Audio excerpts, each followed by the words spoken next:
დავბრუნდით ისევ პირდაპირ ეთერში და შევახსენებთ მაყურებელს, რომ დღეს არის შიდსთამბსოლის საერთაშორისო დღე, რომელსაც საქართველოს უერთდება და შესაბამისად ჩვენი გადაცემაც და 1 დეკემბერი არის ის დღე, როდესაც ჩვენ გვაქვს საშუალება ვილაპარაკოთ ყველა ასპექტზე, ყველა რისკზე, ყველა პრობლემაზე, რომელიც ამ ინფექციას ახლავს თან. ერთგვარად შევაჯამოთ. და ამ ნაწილში ვისაუბრეთ სწორედ კლინიკაზე, კლინიკურ მონაცემებზე ამ ინფექციის, ხო? და სტატისტიკაზე პირველ რიგში სტუმარით შემოგვიერთდება. სტატისტიკა ახსენა გიორგიმ და მე მგონი კარგი იქნება თუ ამით დავიწყებთ. მე შევეგებები თქვენ დაიწყეთ. ზარდია ეს სტატისტიკა ამ 1 წლის განმავლობაში რა ხდება? სტაბილურად ზარდია. სტაბილურად ზარდი, როგორც პროფესიონალები, ინფექციონისტები გვეუბნებიან და ეს არის გამარჯობა ბადრიძე შემოგვიერთდა ეპიდემიოლოგიური განყოფილების ხელმძღვანელი მოგესალმებით დიდი მადლობა სტუდიაში მოგბრძანებისთვის. საუბარი დავიწყეთ სტატისტიკაზე. დიახ, არის მზარდი. შეგვიძლია კონკრეტული რიცხვები დავასახელოთ თუ უბრალოდ მზარდი ტენდენცია შეიმჩნევა. სტატისტიკა მზარდი არის როგორც მთელ მსოფლიოში, მსოფლიოს ძირითადად უფრო განვითარებად ქვეყნებში, იმიტომ რომ განვითარებულმა ქვეყნებმა მიაღწიეს იმას, რომ სტატისტიკის რეგისტრირებული პაციენტების შემცირება მოხდა ძირითადად იმის გამო, რომ ეს ძალიან დიდი პროგრესია, მაგრამ ჯერჯერობით ეს არის მხოლოდ განვითარებული ქვეყნების ხვედრი. განვითარებად ქვეყნების დაბალი ეკონომიკური შემოსავლით მქონე ქვეყნებში, რომელსაც სამწუხაროდ საქართველოს მიეკუთვნება, ჯერჯერობით გვაქვს მზარდი სტატისტიკა. სუსტი ციფრი შეგვიძლია ვთქვათ, აი ამ დროისთვის რამდენია დარეგისტრირებული? დღესდღეობით დარეგისტრირებული არის 4646 აინფიცირებული პაციენტი. პირველი შემთხვევის რეგისტრაცია მოხდა 1999 წელს. იქიდან მოყოლებული დაახლოებით რაც გამოჩნდა შიც იმას შემდეგ. ანუ მალე. კი, ძალიან მალე. ნუ ფაქტობრივად პირველი შემთხვევა 91 წელს გამოჩნდა და მას შემდეგ ეხლა უკვე 89 წელი იყო, 8 წელიწადი გავიდა მას შემდეგ, როდესაც საქართველოში დარეგისტრირდა პირველი შემთხვევა. იქიდან მოყოლებული დღემდე ყველგან 4626 შემთხვევა გვაქვს. ყოველწლიურად ხდება საშუალოდ 450-დან 500-მდე ახალი აინფიცირებული პაციენტის რეგისტრირება. დღესდღეობით ხო 1 დეკემბრის მოცანაცემებით 510 ადამიანი გვყავს, ვინც უკვე დავარეგისტრირეთ შიცის ცენტრში, მაგრამ ჩვენი მოსახლეობის სიმრავლის მიხედვით ეს ციფრი ითვლება მასშტაბურ ციფრად? არა, ეს ციფრი არ ითვლება მასშტაბურ ციფრად, ეს არ არის საგანგაშო, მაგრამ ქვეყანა დგას ეპიდემიის წინაშე. ანუ ზოგად მოსახლეობაში გავრცელება არ არის მაღალი, მაგრამ გვაქვს კონცენტრირებული ეპიდემია, ანუ განსაკუთრებით გარკვეული მაღალი რისკის ჯგუფის წარმომადგენლებში არის ბევრად უფრო მაღალი ამ დაავადების გავრცელება და ცოტა გავართ იმ საშიშროების წინაშე, რომ ეპიდემიამ შეიძლება უკვე ფართომასშტაბიანი სახე მიიღოს, თუ არ იქნა რაღაცა გარკვეული ზომები. აი, რა ზომებზე არის საუბარი? ზომები ძირითადად ყველაზე დიდი არის, რაც შეიძლება მეტი ადამიანის განსაკუთრებით მაღალი რისკის ჯგუფების წარმომადგენლების გამოკვლევა. გამოკვლევა ხდება მოდი რისკის ჯგუფში ვიდრე მოდით ეხლა ესე კონკრეტულად თუ არ გამომივიდეს და რაღაცა სტიგმატიზაცია არ მოვახდინო რაღაცა გარკვეული ადამიანების ხო ვიდრე რისკის ქვეშ შეიძლება იყოს აბსოლუტურად ყველა ადამიანი თუ ვიტყვით იმასაც რომ ჩვენ პატარა ბავშვებიც ყავს აინფიცირებულები რომელსაც არანაირი რისკი არ უნდა ქონდეს ხო წესი და არც ქონიათ მაგრამ არანაირი რისკი მე მგონი ეს 99 ბავშვი რომელიც არ არის ნამდვილად პატარა რიცხვი უბრალოდ საქართველოს დღესდღეობით მცხოვრები რომელიც ცოცხალი არის და ტერიტორიულ მკურნალობას იტარებს არის 45 ისევ ყავს 51 რომელიც ამჟამად საქართველოშია აქედან ნაწილი ბავშვები არ საჭიროებს მკურნალობას 45 საჭიროებს მკურნალობას და იმყოფება მკურნალობის ქვეშ ანუ რომ დაუბრუნდეთ ახლა იცით რა არის უბრალოდ ჩვენ გამოვყოფთ ხოლმე ადამიანებს რომელსაც აქვს განსაკუთრებით მაღალი რისკი დაინფიცირების ეს არის ადამიანები რომელთაც აქვს დაუცველი სქესობრივი კონტაქტები ამას არ აქვს მნიშვნელობა ეს იქნება ჰეტეროსექსუალური კონტაქტი თუ ჰომოსექსუალური კონტაქტი ანუ თუ ადამიანს აქვს ხშირი დაუცველი სქესობრივი კონტაქტები, ზოგადად, იგი ამ შემთხვევაში ადამიანი მიეკუთვნება მაღალი რისკის ჯგუფის წარმომადგენელს. ადამიანი, რომელიც იკეთებს გარკვეულ ინექციას. განსაკუთრებით მნიშვნელოვანი არის ხოლმე, როდესაც ვენაში ინტრავენულს უწახეთ ხოლმე ჩვენ.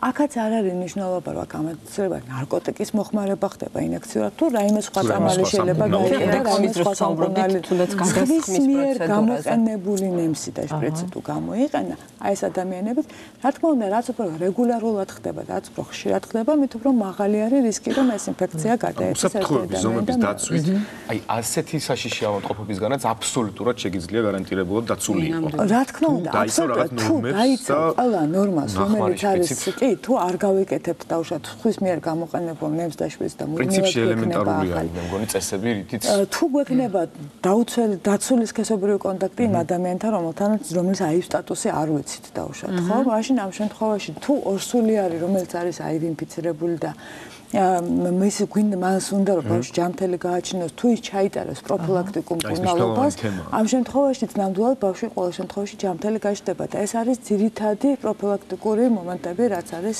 ძალიან მნიშვნელოვანი. როდესაც შენ თვითონ ხარ ძალიან ფრთხილად, მაგრამ ყოფილა ესეთი ისტორიები და არსებობს ესეთი кейსები, ალბათ თქვენც იცით, რომ აი სტომატოლოგიური კაბინეტიდან გამოუტანიათ, ან სილამაზის სალონიდან გამოუტანიათ აი ეს ინფექცია. ამ შემთხვევაში მე ვარ ფრთხილად, მივდივარ კბილის ექიმთან, სიტყვაზე ვამბობ, დარწმუნებული ვარ, რომ ხო, ნუ არც ვფიქრობ ამაზე, მაგრამ ეს ესე ხდება. ამ შემთხვევაში ალბათ ზოგადად საზოგადოების ინფორმირებულობა, მათ შორის იმ მედიცინის წარმომადგენლებისაც რომლებსაც ამ სფეროში რეალია. ისეთი შემთხვევები ხდება დიდი ბოდიში რომ გაწყვეტინებთ რომ ექიმი თავად ამბობს უარს მომსახურება ჩაუტაროს ასეთ ადამიანს. ეს უკვე დისკრიმინაცია. ეს უკვე როდესაც ექიმი უარს აცხადებს პაციენტის მომსახურებაზე, იმიტომ რომ გადახევაც არის ინფიცირებული, ეს არის სრული დისკრიმინაცია პაციენტის და ამ შემთხვევაში ექიმის ძალიან ადვილად შესაძლებელია სიცოცხლის არ უბრალოდ გარკვეული რაღაც მინიმუმ ლიცენზიის ჩამორთმევით. ნუ აქ მაშინ პროცესი უნდა მსვლელობა უნდა მიეცეს და თუ ეს ადამიანი აინფიცირებული დაიწყოს სარჩელს რომ მას არ მოემსახურեն ამის და ამის გამო აქ მე პროცესი როგორც როდესაც არ მიუღია ექიმს პაციენტი როგორ არის მაგრამ აქვე მინდა ვთქვა რომ ეხლა სტომატოლოგიური კაბინეტიდან აივ ინფექციის გამოტანის ფაქტი ჩვენ ქვეყანაში არ დაფიქსირებულა მე რამდენადაც მოდით რა ისე ვთქვა რომ სტომატოლოგიური მანიპულაციებით და აი იგივე სილამაზის სალონებში მანიპულაციებით დაინფიცირების რისკი იმდენად დაბალია რომ მაგრამ მაინც არსებობს ეს მოსაზრება და რა გარკვეული მცირე პანიკა რომ მაგრამ ეს ძირითადად მაინც არის უფრო ისეთი ქვეყნებისთვის სადაც ძალიან მაღალი არის ეპიდემიის გავრცელება მაგალითად აფრიკის ზოგიერთ ქვეყნებში სადაც მოსახლეობის ყოველი მესამე მეოთხე ადამიანი არის აინფიცირებული ჩვენ შემთხვევაში როდესაც ძალიან დაბალია გავრცელება ანუ ზოგად მოსახლეობაში კიდევ ერთხელ ხას უსვამ დაბალია გავრცელება ეს რაღაცა არ გვემუქრება მიუხედავად ამისა რომ ეს ინფორმაცია გავაჟღერეთ იმიტომ რომ გარკვეული მითი არსებობს გვემუქრება თუ არ გვემუქრება არის სხვა სისხლისგზის გადამდები ინფექციები რომელიც უშუალოდ იგივე სტომატოლოგიური მანიპულაციები შეიძლება კი მაგალითად ჰეპატიტი მაგალითად C ჰეპატიტი ხო ამიტომ ყველა სტომატოლოგიურ კლინიკაში თუ სწორედ მოხდება დეზინფიცირება და სტერილიზაცია აი მოწყობილობების მაშინ დაზღვეულები ვიქნებით ნებისმიერი სისხლისგზის გადამდები ინფექციის გამო ამის რეგულაცია უნდა მოხდეს ქვეყანაში და ყველა სტომატოლოგიური იქნება თუ ნებისმიერი სილამაზის სალონი იქნება სადაც აი ესეთი პროცედურები რომელსაც სისხლთან ექნება შეხება იქ ყოველთვის უნდა მოხდეს სისხლის დეზინფექცია და სტერილიზაცია თქვენ ახსენეთ რომ ფაქტობრივად შეიძლება ითქვას საქართველოს ეპიდემიის საფრთხის წინაშე რა თქმა უნდა ჩვენ არ გვინდა რომ პანიკა დავდესო ჩვენს მაყურებელში მაგრამ რაც არის იმაზე ვისაუბროთ რა ამ პროცესში ალბათ ძალიან ბევრი ჯაჭვი ბევრი რგოლია ჩართული ვისაც ევალება გარკვეულწილად ამ პრობლემაზე ზრუნვით თქვენ ისაუბრეთ გზები ისაუბრეთ გზებზე რომლის მიხედვითაც უნდა მოგვარდეს მეტნაკლებად ანუ დარეგულირდეს ეს პრობლემა მოდით ვისაუბროთ რა ორგანოს რა ევალება ამ პრობლემის მოგვარებაში თვითონ ორგანოების ჩამოხლა რომელ ორგანოს ევალება ცოტა რთულია პირველ რიგში რა თქმა უნდა საზოგადოებამ უნდა მიიღოს რომ ყველამ უნდა თავისთავად დაიცვას და თავისთავად გაუფრთხილდეს და შესაბამისად არ მოხდება მისი ინფიცირება ხო მეორე რა ძალიან მნიშვნელოვანია რომ სახელმწიფო პროგრამის ფარგლებში უნდა ხდებოდეს მაღალი რისკის ჯგუფების გამოკვლევა ანუ იმ ადამიანების რომელსაც აქვს ხშირი დაუცველი სქესობრივი კონტაქტი ნარკოტიკების მოიხმარენ, აქვს მამაკაც, რომელსაც აქვს დაუცველი სქესობრივი კონტაქტი მამაკაცთან, ან თუნდაც ქალთან დააქვს რომელიმე ვენდავადება. ეს ხორციელდება გარკვეული გლობალური ფონდის პროექტის და სხვა ფონდის პროექტების მხარდაჭერით და ბოლო 4 წელიწადია სამწუხაროდ სახელმწიფო პროგრამის მიერ აღარ ფინანსდება და სახელმწიფოს პროგრამითაც უნდა იყოს ეს დაფინანსებული. რაც შეიძლება ძალიან დიდი მნიშვნელობა აქვს, რაც შეიძლება მეტი ადამიანის დროულად გამოვლენას. და ეს ბოლო UNAIDS-ის სტრატეგია, რომელიც არის 90-90-90, ეს ნიშნავს იმას, რომ ესე იგი, როგორ არის, მე გითხარით, რომ საქართველოში 4646 ადამიანი არის აინფიცირებული. ხო, ეს რომელიც ყავს ოფიციალურად რეგისტრირებული. სტომილება დაახლოებით შეიძლება სავარაუდო რიცხვი არის 6600. ანუ გარკვეულწილად 2000-ზე მეტი ადამიანი ყავს, ვინც არ იცის, ხო, თავისი აი სტატუსი, ხო და აი ეს მიდგომა 90 ეს არის 6600-დან, აი საქართველოს მაგალითად რო ავიღოთ, 90%-მა უკვე უნდა იცოდეს თავისი აი სტატუსი. ანუ რაც შეიძლება ბევრი ადამიანი უნდა გამოვიკლოთ იძულების წესით არა, რა თქმა უნდა, იმ ადამიანებს უნდა მივაწვდინოთ ხმა რომ ისინი მოვიდნენ და ჩაიტარონ გამოკვლევა. აქედან 90-მა, ანუ ვისაც გამოვავლენთ, იქიდან 90%-მა მინიმუმ უნდა დაიწყოს კურნალობა. რაც მინდა გითხრათ, რომ საქართველოსთვის ძალიან დიდი ამაყენებები ვართ იმასთან, არა მარტო 90, ჩვენთან გამოვლენილი პაციენტები, ვისაც ჭირდება მკურნალობა, 100% მკურნალობს, ანუ ამ ნამდვილად ძალიან კარგად ჟღერდება, სწორედ თვითონ პაციენტებსაც გონიათ, რომ ექიმთან მისვლა და კლინიკა უკვე საბოლოო რაღაცა ეშაფოტივით არის და იქ ყველაფერი მთავრდება, ანუ პირიქით თქვენ მათ კურნალობთ და თავაზობთ გამოსავალს. ძალიან დიდი მნიშვნელობა აქვს, მე კიდევ მინდა ერთხელ ხაზი გავუსვრო, დროული გამოვლენა მოხდეს პაციენტს. და როგორ ხდება თვითონ ანუ ადამიანებში ამ დიაგნოზის დროულად დასვა, როგორ უნდა გქონდეს ადამიანი, რომ არის ინფიცირებული? რა თქმა უნდა, პირველ რიგში ადამიანს, რომელსაც ახლა ძალიან ხშირად არის ხოლმე ჩვენი გადაცემები, იგივე თანადგომა, იგივე შიცის ცენტრი, იგივე ბევრი არასამთავრობო ორგანიზაცია ხა არ მინდა ყოველწლიურად არ გამომჩეს, რომ დავასახელო, არ დავასახელო, აწვდიან მოსახლეობას გარკვეულ ინფორმაციას, რომ აუცილებელი არის გამოკვლევა. ის ადამიანები, რომელთაც აქვთ გარკვეული რისკი, ანუ აქვთ დაუცველი ხშირი სქესობრივი კონტაქტები, აქვთ რაღაცა ნარკოტიკის მოხმარება, ან სხვა ნებისმიერ მოხმარება, რეკომენდირებულია, რომ მინიმუმ წელიწადში ერთხელ მაინც გამოიკვლიონ თავი. ანუ კეთის კითხვა იყო მე როგორც თვითონ პაციენტმა როგორ უნდა მიიღოს სანამ სიმპტომები გამეთარდება, ზუსტად მანამდე არის პაციენტის გამოვლენა მნიშვნელოვანი. ზუსტად მაგიტომის გამოვლენა უკვე ცუდი პერიოდი. იმ ადამიანს, რომელსაც სანამ სიმპტომები გამოუვლინდა, წესის მიხედვით შეიძლება ივარაუდო. თუნდაც იგივე სქესობრივი გზიგადამდები დაავადება ქონდა რომელიმე, ხო? ან აქვს B ჰეპატიტი, ან აქვს C ჰეპატიტი, ან რაიმე მსგავსი. ან ხოგენებით იცის, რომ აქვს ხშირად აქვს დაუცველი სქესობრივი კონტაქტები, ან ნარკოტიკების მოხმარება, ან რაიმე მსგავსი.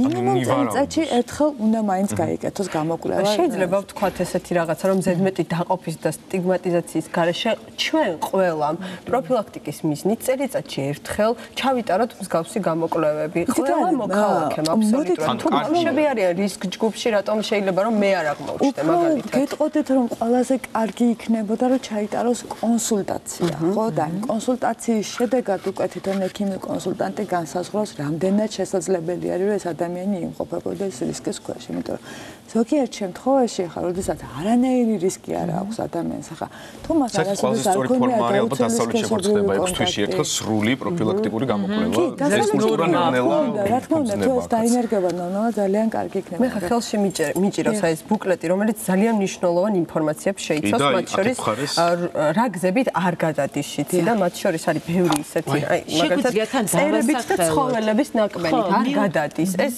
წერის ნაკბენზე იყო ერთი პერიოდი რაღაც პანიკა, შეიძლება კოღოს ნაკბენით გადავიდეს და ეს ერთი ძალიან მნიშვნელოვანი ფაქტორია, რომ ვიცოდეთ და ძალიან ბევრი ყველაფერი უნდა ვიცოდეთ, რაც ამ ბუკლეტში წერია. საერთო მოხმარების საგნებითაც არ გადადის ეს.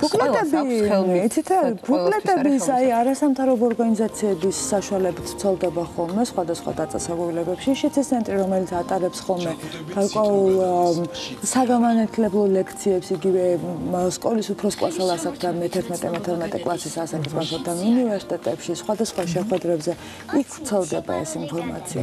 ადრე ბევრად უფრო მეტად ხდებოდა ხოლმე ამის გავრცელება, მაგრამ იცით რა, მოსახლეობამაც ასე თუ ისე უფრო გაიგო ამ ინფექციის შესახებ. ასევე ხა ნებისმიერ არასამთავრობო ან თუნდაც შიცის ცენტრში ეს ბუკლეტები დევს ყოველთვის და ნებისმიერი შემოსვლელი ადამიანი, რომელსაც აქვს სურვილი, შეუძლია აიღოს, წაიღოს, წაიკითხოს.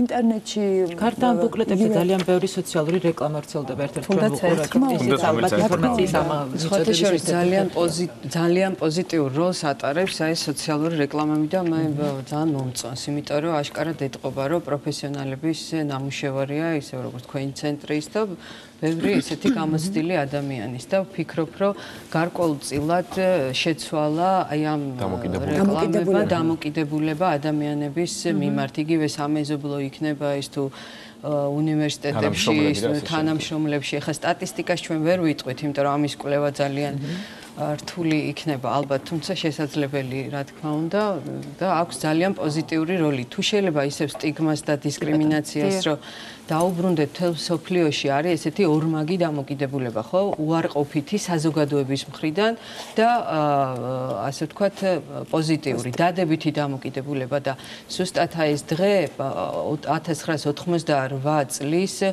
წელს მსოფლიო ჯანდაცვის ორგანიზაციამ შიცის პროგრამის ფარგლებში დააწესა ეს 1 დეკემბერი და შესაბამისად მისცა სტიმული და გამოწვევები სხვადასხვა არასამთავრობო ორგანიზაციას, თვითონ მთავრობებს, საზოგადოების სხვადასხვა ფენებს იმისათვის, რომ აი თუნდაც ესეთი ტიპის გადაცემები, ვთქვათ, იგივე ახლა ქალაქში სხვადასხვა ღონისძიებები იმართება, ვთქვათ, ჩვენი მობილური ლაბორატორია ხარი რუსთაველის სიტყვაზე მეტროსთან დგას და მსურველს შეუძლია უფასოდ გაიკეთოს აივზე ტესტირება, ისევე როგორც დღევანდელ დღეს თქვენთანაც უფასოდ კეთდება შიცის ცენტრში აივზე ტესტირება.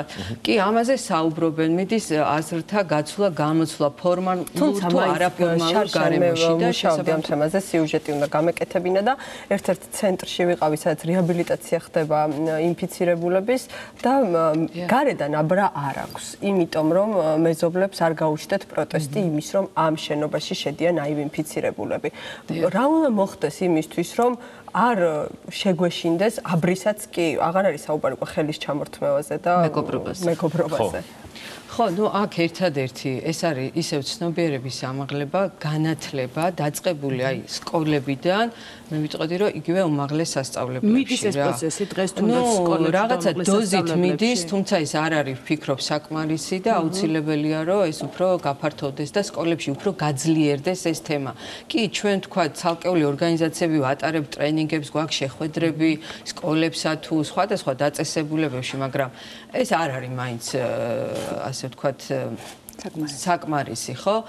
და ეხლა რაც შეეხება ამ ფაქტს, ხო, ეს ბოლომდე, იმიტომაც დღეს არ გეგონოთ, რომ მარტო საქართველოშია ეს სტიგმატიზირებული ესია და ალბათ რაღაც პერიოდის მერე ეს ორგანიზაცია იმედს ვიტოვებ, რომ გააკრავს აბრას და თავისუფლად შევლენ ეს ადამიანები. თუმცა მე ეჭვმაქ, რომ დღეს იცით რომ არაფერი არ არის დამალული რა. და ვფიქრობ, რომ ძალიან კარგადაც იციან იქ მეზობლებმა, რომ იქ შედიან ინფიცირებული ადამიანები, მაგრამ თავს იტყუებს ხოლმე. რა თქმა უნდა, უბრალოდ არ ხდება ამის არ არის პრობლემაა. უბრალოდ არ არის გაკრული. ძალიან კარგი თუ იციან და ამას არ მეზობლებს, მაგაში ხა. მაინც ფსიქოლოგიური რაღაც. აბრა არ არის გაკრული, ხა ეს შეიძლება სულაც არ იყოს გამოწვეული იმის გამო. არა, ნამდვილად იმის გამო გამოწვეული, იმიტომ რომ კითხე. ორგანიზაცია თვითონ ზედმეტად ფრთხილობს და მე აბსოლუტურად მივესალმები ამ სიფრთხილეს, ფრთხილობს იმისთვის, რომ არ მოხდეს თვითონ ამ ინფიცირებული ადამიანების ან დისკრიმინაცია, ან გაღიზიანება, ან რაიმე მსგავსი. ესეც ნორმალურია. კი, აბსოლუტურად. მე უბრალოდ ერთ რაღაცას დავამატებდი რა, რომ მარტო პირველი, აი, რატომღაც ისა გვაქვს ხოლმე, რომ მარტო პირველ დეკემბერს საუბრობთ ხოლმე, ხო და ეს არის დაავადება, რომელზეც უნდა მივისაუბროთ მუდმივად.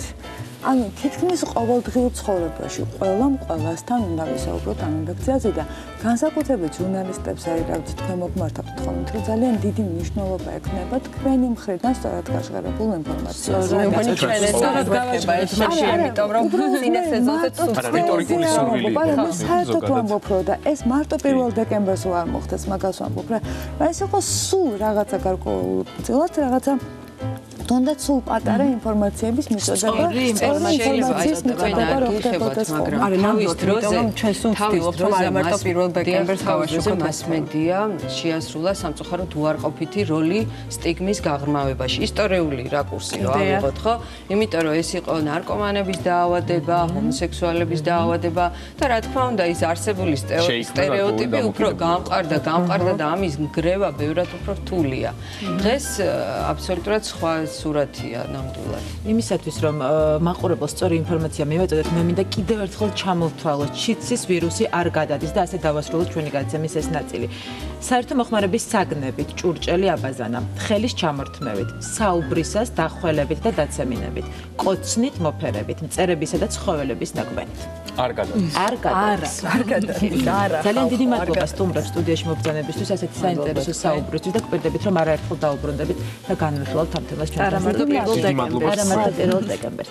რეკლამის დრო დაუბრუნდებით რამდენიმე წუთში.